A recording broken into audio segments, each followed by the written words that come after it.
This is the big brain keyboard that requires over 9,000 IQ to use. It has a hidden feature that makes it different from all the rest. This thing can be built backwards and forwards. Okay, here's the box. It says 10net 70. Something's upside down for some reason. I wonder what plate they gave me. Wait, I need a fancy knife. I have this, my karambit knife. Beautiful knife. Haha, it cuts paper. Part 1 of plate looks polycarb, lots of flex. Part 2 of plate, mini plate for the side, and PCB, which I did not test beforehand because it has daughter boards. So if it doesn't work, then it doesn't work. If it does, we're lucky. Mini plate, there's so many places for ribbon cables everywhere, and it's hot swap. Ta-da! We don't have to solder today. Big plate, quite a pretty plate, and a bunch of tools. Plastic tweezers. I'm pretty sure I have a billion tweezers by now. I don't need more, but hey, you get backups for backups for backups. Components. I'm just gonna leave that in the bag. Gaskets and ribbon cables, things that shouldn't be touched, and screws, and more screws. So many screws. Everything's just gonna go there. Be safe. Multiple Allen keys. 3 of these bad boys. That will go there. And finally, the moment we've been waiting for. The beautiful case.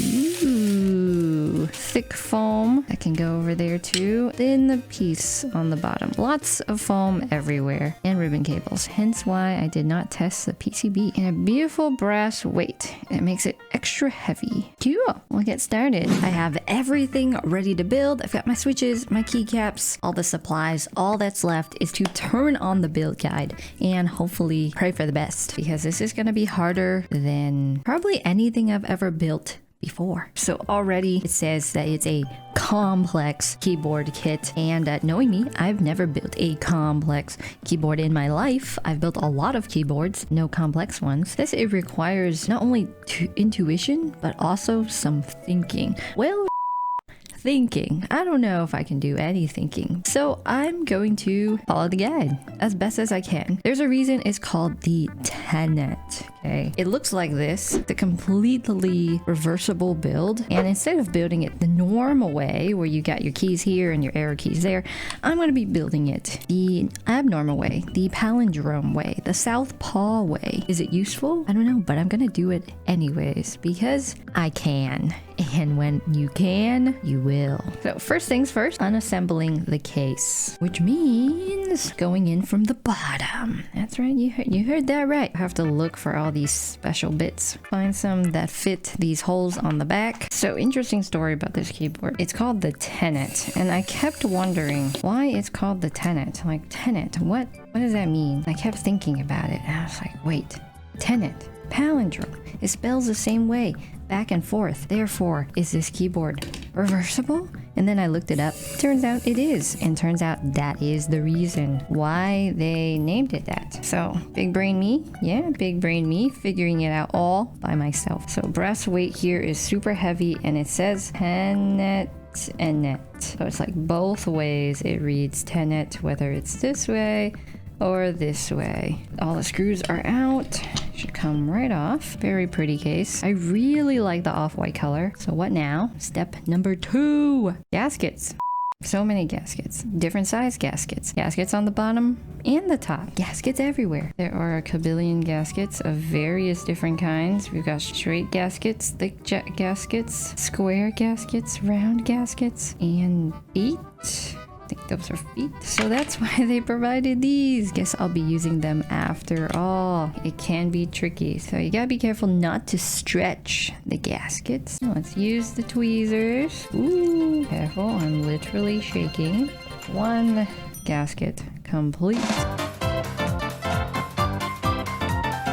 Okay, so I've got all of these. There's a few more. There's like a ton more gaskets. I wanted to talk about something. So you may be wondering, on the case here, it says 60% plus 10%. So it's not TKL. It's weirder than that. That's why when you saw the PCBs, you had a 60% keyboard, and then you have an extra cluster of arrow keys and navigational keys. There's no F row, which makes this keyboard an abomination. It's different than anything I've ever built. Probably one of the weirdest keyboard layouts that I've ever built. I've only built pretty average things. Yeah, now for the big brain part. It's aligned like this, but I want to flip it. So I'm wondering if I need to flip the weight. I think I'm just gonna go ahead and flip the weight while I have it open, and pray that that is the right decision. So the weight looks to be easily removable. Take out all these mini screws. Screws are off. Comes right off, and I'm assuming you just, oh, what is that? I'm assuming you just flip it. This piece is completely symmetrical. This piece is not symmetrical.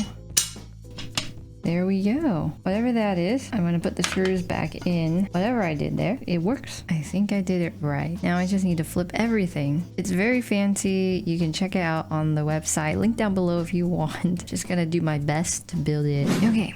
I've installed a ton of gaskets. I could test the OLED screen. There is an OLED screen. It's very fancy. It can either tell time, tell you about the specs of your PC, or you can do custom text. There is software. You can do custom text on it to make it fancy according to your liking. This only gets tougher. So I want to unscrew it and put it on this bad boy.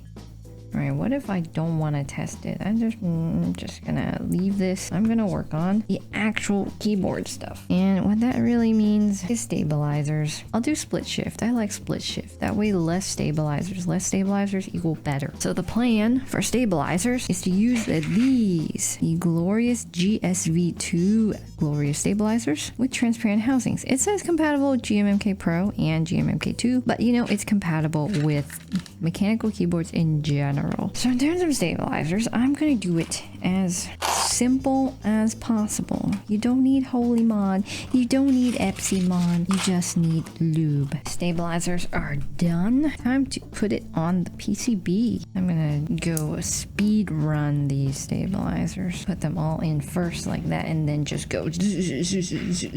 We'll be good to go. Okay, stabilizers are done. That was pretty much like the only easy part about this. Now everything's difficult. Okay, components, part 2.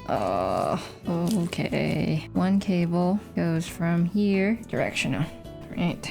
One goes over to this. They barely fit. That is in. And then the ribbon cable, meta key. Okay. Now, I think I just connect it. That just falls right off. Okay, whatever. They put like all this brown stuff in there. How is that possible? You have to use force. That's the secret. After countless tries of trying to install a ribbon cable delicately, I used force and successfully put it in. Force is the secret. Not all the time. Be careful. Okay, basically what they want me to do is test everything. And to do that, I have to connect everything. I take this ribbon cable. It's a very small ribbon cable. And I put it in here. Oh, it goes in like so. Okay, there we go. Now, turn it on. Moment of truth. Just gonna plug it in. Hopefully everything works. If not, I installed ribbon cables wrong or something. It's a complex build for a reason. Ooh, it says switch and click on it. That's awesome. Look at that. Oh, that was such a stressful moment. Oh my god. We're gonna move on now. I am so happy. That is the definition of stress. There are no other things that can be more stressful than that. Moving on to good stuff. It's called standoffs. Everything's in cute, nice little bags. So standoffs go in between PCB and plate, but I'm also going to be using the silicone little pieces. So standoffs time. It doesn't tell you where to put the standoffs, so I'm just assuming if I see a hole, a standoff will go there. There's a lot of things that you just have to be like, oh, I know what that is. I've seen that before. So I guess that's what they mean by the intuition part of it, but experience helps too. I wonder if my mini one has standoffs too. Yes, mini one has 4 standoffs. That's a lot. Now that I've gotten the technology to work, I feel good about it. This is the first keyboard I've built where there's external lights, there's ribbon cables, there's complicated stuff everywhere. Feel good. Okay, so I got that. Now you do these. So you want to be able to see through the gap so that you can feed your cable through it when you install your thingamajig. Now this, and then I'm guessing this will go through the hole. Okay, what now? Okay, I think I'm doing it right. Honestly, I'm just making this stuff up. I don't know. The switches we'll be using today are carrot switches. They look abnormally like tangerines, but trust me, they are carrot switches. They're preloop switches from Keeps for All. Shout out to them for sending me these awesome switches. You even get to get a close-up picture of them. Ooh, carrot switches. And these are made by Texie. Very smooth, and they're going in. So I found my missing standoff, but it's too late, so I just won't be using that. That is unfortunate. This goes on like so. Part 1 of the ribbon cable series. Again, that one was easy. Now for the tough part, you peeled it, and then you have to install it. I did it in my hands, so now I'm gonna try it again in the keyboard. Yep, it'll just be screwless. That's the only way. Okay, you want this thingy-majig. Do that, then somehow connect it. That's not too bad. Then you close it. Then you pray that it closes properly. Then you wow stick. Make sure there's feet. Oh, you do need a lot of feet. 6 feet to be exact. Okay, no more feet. Now I plug it in, pray it works. It works, and the screen looks pretty good. So the rest is just put on keycaps. For keycaps today, I will be using GMK Serenity from Drop. I've never used this before, but thank you to Drop for sending it over. And we'll see how it looks on the beautiful white case. Just gonna go savage on it. No knives, no nothing, just fingernails. GMK Serenity. Beautiful. I meant to install it the other way. How come it ended up being the normal way when I tried so hard to make it the other way? What? How did that happen? And that's it. Let's test it. Oh wow, that's cool. You can change your screen with these buttons. So everything works. Yeah, this was one of the most difficult builds I've ever done, even without the screws. Sure, the screen, you know, it moves a bit, but at least it works better than it not working, and it's really cool. It's sort of gimmicky, but cool. It's cool, and it's got underglow. You can change up the RGB. There is software that you can use. Overall, I like the aesthetic of it. It looks really nice.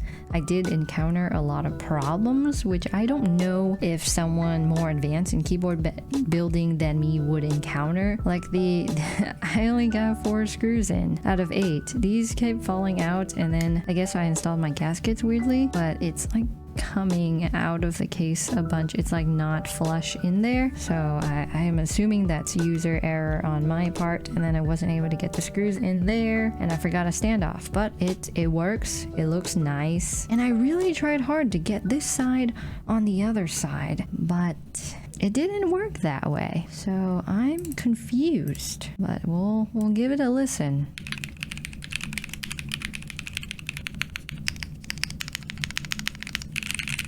Sounds great. Different than the poppy kind of stuff that I've been seeing on keyboards lately. I think it looks great. I think it sounds great. It is a little bit wonky that there was no function row. Just sort of nice. I really wish I was able to build it the other way. I wanted to build it like this so that I could have like this and then be like, ooh, arrows, yeah. Plus that would be so convenient for gaming. Just, yeah, gamer. But yeah, I'm not taking it apart. No way in So if you are interested in picking one up, it is in group buy right now. Link down below. Won't be in group buy for a very long time. And pricing, that's right. We forgot to talk about pricing. This version with the brass weight on the back will be somewhere between $520 and $550 $8 for everything except the switches, keycaps, and stabilizers. And then if you do want to learn more about the Tenet, join the Discord, the product page. I'll link the product page in the description so that you can read about it if you want. It is fancy. This is a Tenet keyboard. It sounds great. It looks amazing. It's probably one of the weirdest and most difficult keyboards that I've ever built in my life. I now understand that I have small brain and that anything that involves this amount of thinking is too hard for me. I hope you do better than me, and I'll see you in the next one.